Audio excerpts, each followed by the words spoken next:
Hey guys, what is up? It's Dusty here, and welcome back to another crypto video. And I have a question for you all today. Do you think that crypto is going to be the future? That's the question number one. And that is kind of a sub-question slash a question number two, which is basically, do you think the US dollar will have the world reserve status, or the world currency, whatever you want to call it there, for more than 50 next years, or even 25 more years, or something along those lines? To me personally, answer number one is yes, I think crypto is the future. Yet I sometimes think some newer technology, some newer payment technology might even kick in within 20 years from now, right? That's going to be even a layer above crypto, basically. And on the second one, I think no. I think the US dollar is pretty soon even not going to be that relevant anymore, as right now there's a really big revolution in the payments realm, basically. Things are changing so rapidly, it is so crazy. If you start to understand, Bitcoin is just 12 years old, yet it's already played such a pivotal role in just money around the world right now. A little situation from last year, the CV19, I don't want to call it out loud, how much of a drastic change in our world that has brought, and just how many more things can actually happen over the next 20 years if you start to think about that. 20 years is a really long amount of time, and I don't think that the situation, we cannot even grasp how the world will look in 20 years from now, as crypto will be 3 times as old, if you guys get the picture.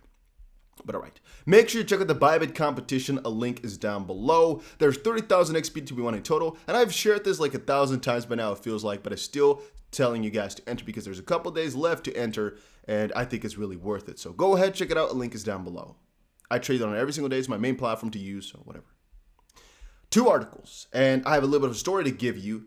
Significant activities recorded by Ripple while the market sentiment remains bearish.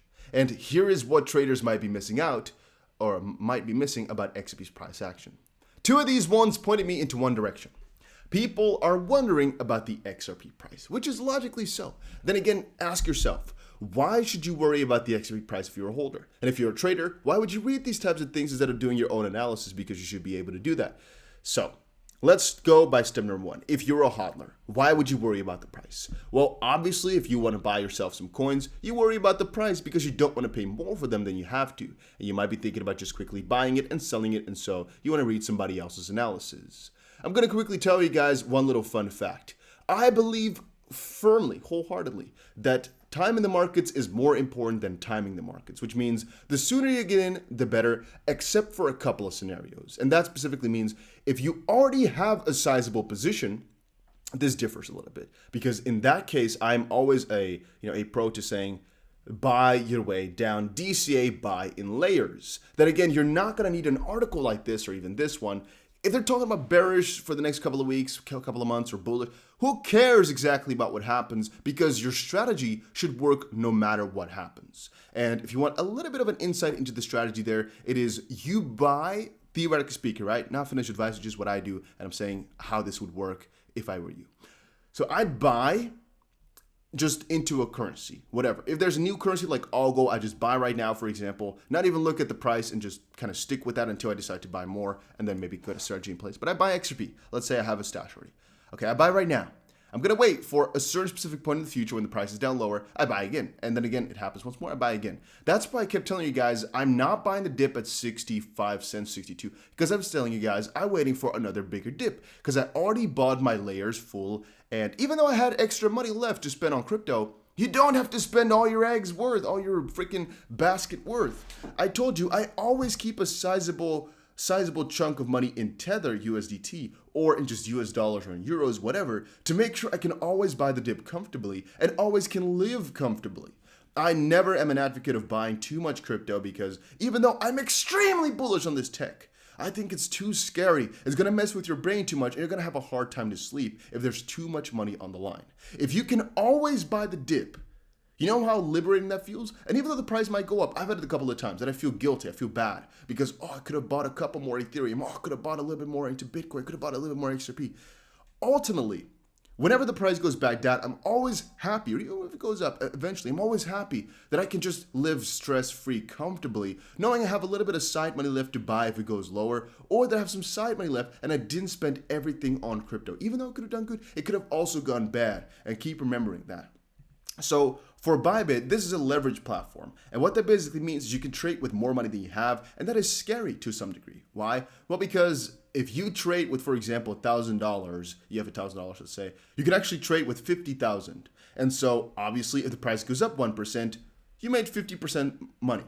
But if the price goes down 1%, you've lost 50% of your money. And that's the scary part about leverage trading. It can go so well, but it can also go so bad. Then again, that depends on what you're doing.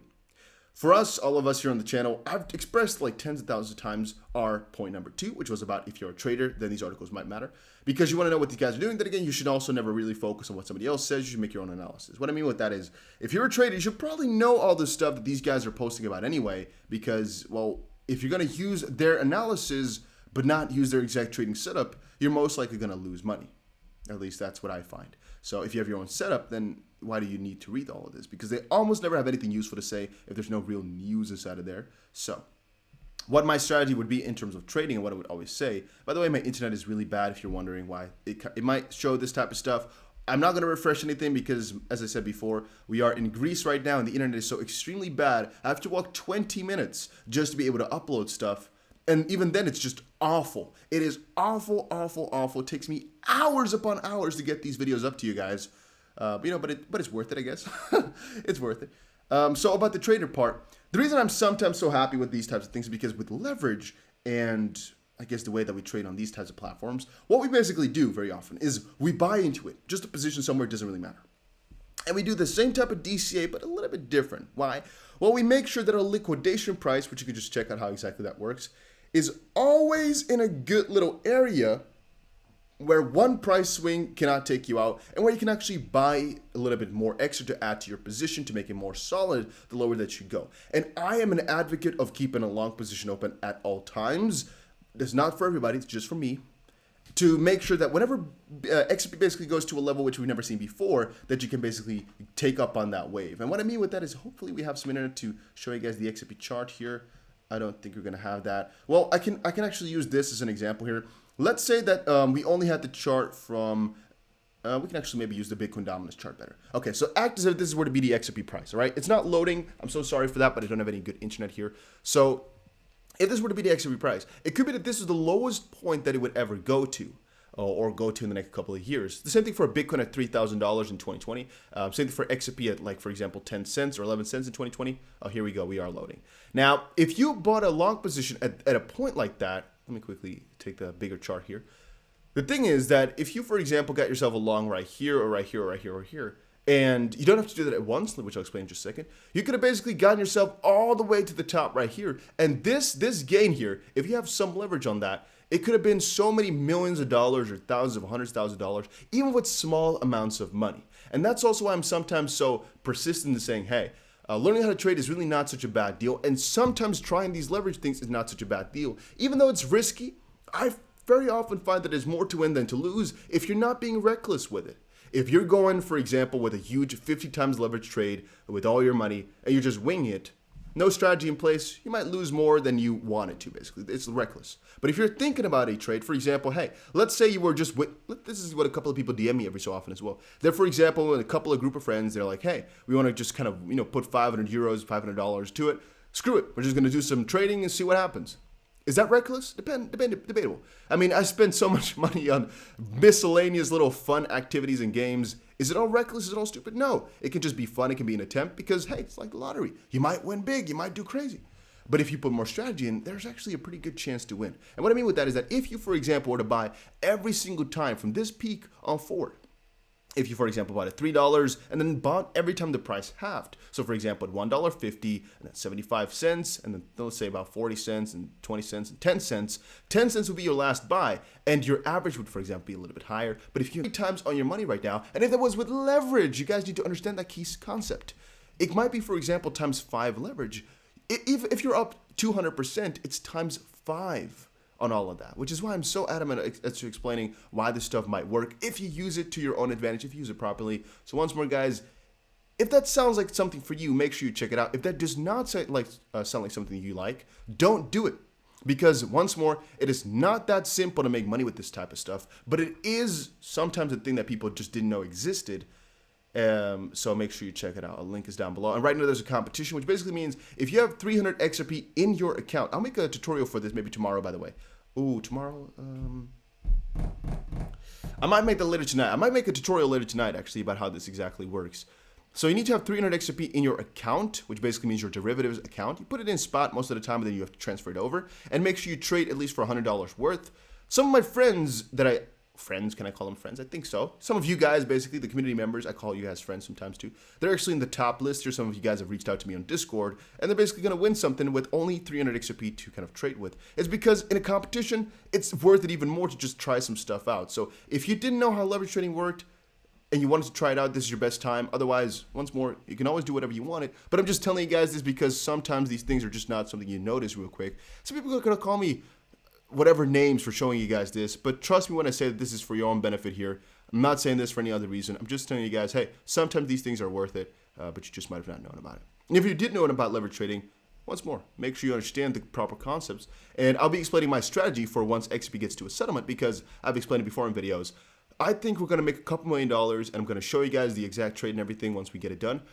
Once they get a settlement themselves, because I think the price is going to do something so crazy. I'm going to go for a 50 times leverage trade at that point, and you guys will see. It's going to be crazy. Did El Salvador just represent Bitcoin at the Tokyo Olympics? Who gives a crap? Who really cares about this type of stuff? Bitcoin being shown over there is not going to do too much, and I actually saw a lot of freaking scandalous little articles and videos of people saying how bad the sponsors were at this event, because the majority of these guys spend millions to be on that stage or in that stage, but everything was like empty and bad or something like that. I saw a couple of pieces of scandals, but I just want to say about these types of things is a sponsorship like that is cool maybe to some degree, and because El Salvador was the first nation to make Bitcoin legal tender, it's all cool. But all of a sudden launching a small little promotional campaign like this is not all of a sudden the change of the world. It's all of a sudden starting. No, nothing like that. If the US does something like this, whole big deal. All right. If Europe, ECB, for example, were to make a campaign like this advocating for Bitcoin, whole big deal. Even China or any of those bigger ones. But El Salvador doing any sponsorship activity, even an influencer doing some sponsorship activity, I don't really care too much about.